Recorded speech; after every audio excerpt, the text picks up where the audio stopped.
May 13, 9 o'clock.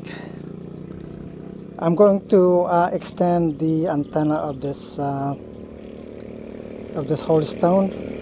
Right now the telemetry, video telemetry is 120 meters. So I bought these from Lazada and I'm just going to install it into the antenna and then test how far I can fly the drone with the video telemetry still being transmitted. So I've attached the Yagi antenna to the original antenna.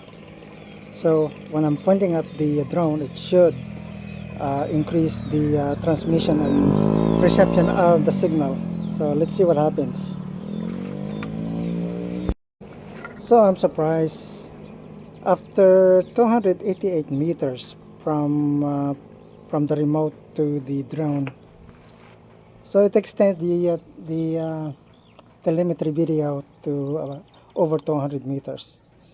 So compared to 120 meters to 288, after 300, I don't even know where the drone is because it's so far and the altitude is high.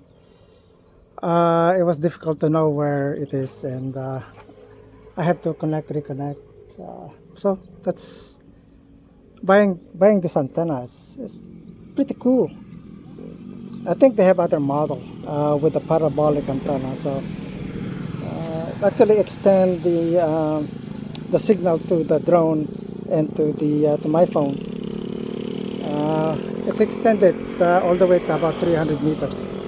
So cool. Thanks for watching.